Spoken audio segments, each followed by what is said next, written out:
All right. Happy 2022, you guys. I got me a new camera, a GoPro actually. So shout out to my sweetie pie for the awesome Christmas gift. It is a very sophisticated device. This is my new. I'm trying to work with it. I'm trying to figure it out. There's accessories that I ended up having to get with it. Yeah, so forgive me if this is a little bumpy, but this will be just a short kind of a test, a short little ride here. We're in the middle of winter in the upper Midwest here in Minnesota, and so I'm just doing inventory of our seeds because most likely we're going to do another community garden this year to grow food, and I urge you all to do so if you can. One thing I'll shout out or bring to your attention is this book, Straw Bale Gardens, complete. And basically, it's where you take straw bales that you can get at, I guess any farm and garden store, or heck, even make your own if you got enough grass to do so. And you're growing vegetables just using the decompositioning of the plant material.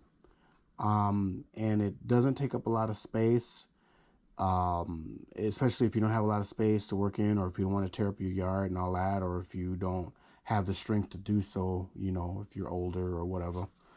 Yeah, it's by Joel Karstein, and apparently this individual developed this technique here from Minnesota, from what I've read. But it's a very interesting concept that we've done. Rather, my girl has really has dove into it big time. But it just takes you step by step on different layouts and different ways you can lay out your straw bales and how to work it. So I want to definitely shout this book out and make sure that you all know that this is an option. And there's other ways to do. There's other techniques as well that are very similar. So just to briefly go through, excuse me,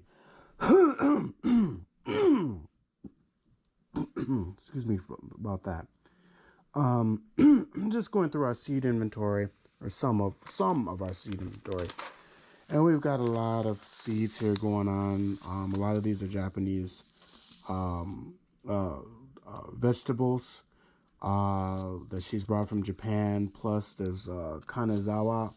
I'll post a link below for those of you that are interested in Asian foods or Asian vegetables or of Asian descent, specifically Japanese and Korean, that need to find vegetables that you can cultivate and grow that have been brought here. And they're based out of California.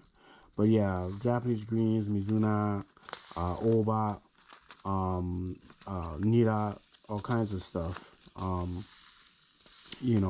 So we mostly you can grow that on a balcony, which is probably what we're gonna do this year because we've grown way too much of it in the past years.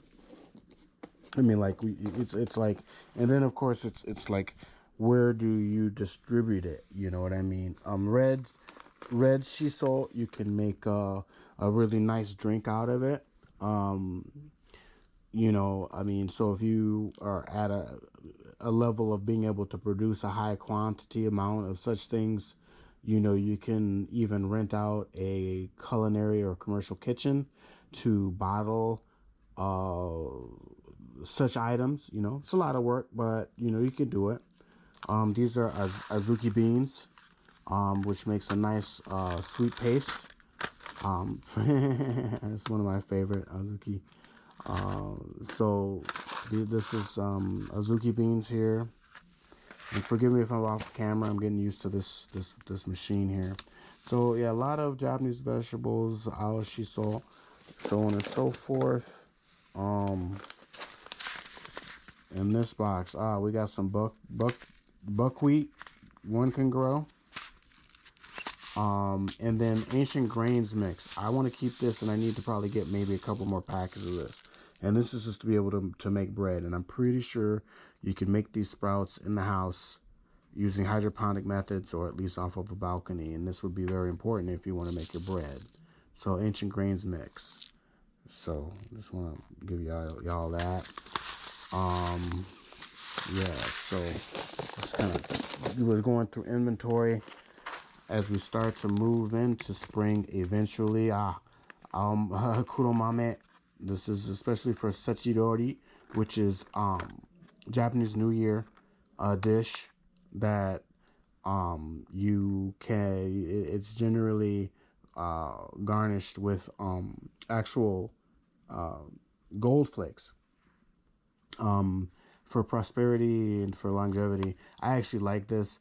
There's a special way you have to do it. I'm gonna have to ask my girl, maybe she'll help me do a video on how to do this for next year. But we can, these are mame meaning the black beans, and nira, and more shiso and more nira, and yeah, turnips and such like that. So we've got these sorts of things. I'm more about kind of the more robust stuff. Here's giant pumpkins. You get them small, you can still make stuff out of it. Chives. Gourds are a thing, because a gourd can become a tool and an instrument for many other things. I have a couple of videos on how to make a gourd, and you can grow them yourself, or you can sell them. So it could be a means of income or trade. More pumpkins, summer squash. I love squash, actually. I remember my grandmother growing squash one year, and it was the same squash, and I'm like, what the heck is this? And she made a great soup out of it, and I was like, oh my gosh, this is awesome. So, some summer squash, which we'll probably be using. There's some Waltham butternut squash as well, and mung beans. They look like bean sprouts.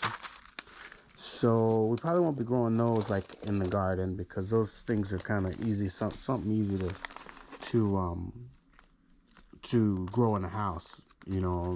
Here's a starter kit for those people that are new to gardening, but lettuce, cucumber, garden beans, and summer squash, which actually a lot of these things, this one, you can really well, and you can make good soups with these. This is good stuff, and they have the instructions real simple in the back. And about March in my region, because I'm in zone 4, about March is when we want to start growing indoors. More shiso or oba. This is daikon radish, and this is gobo, or most people know it as burdock. And this is the first year burdock, so it's long and slender and thin. Very, very good stuff. Most people count it as a weed. Go figure. People starving around, and people are just picking and choosing what they want to eat. Anyways, more squash. Watermelon. Watermelon can take up a bit of space, so may not try watermelon this year. Very hard to preserve it, at least from my point of view. I guess you can make a drink out of it or whatever, and can the drink and such, but we're probably not going to do watermelon this year. Peas, tomatoes. I'm going to set this aside because we might do that. And then there's some more tomatoes, and of course I got some more gourds here, which I will not grow.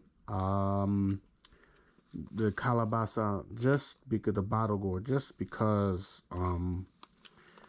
you have to build a whole kind of contraption so that the gourds grow down, and it can be a bit of a hassle. And I'm not trying to be into trying to sell them either, because you have to dry them out and sell them and store them and yada yada yada. It can be a bit of a pain, but as an idea. So yeah, more. So this is just a small part of our inventory of seeds.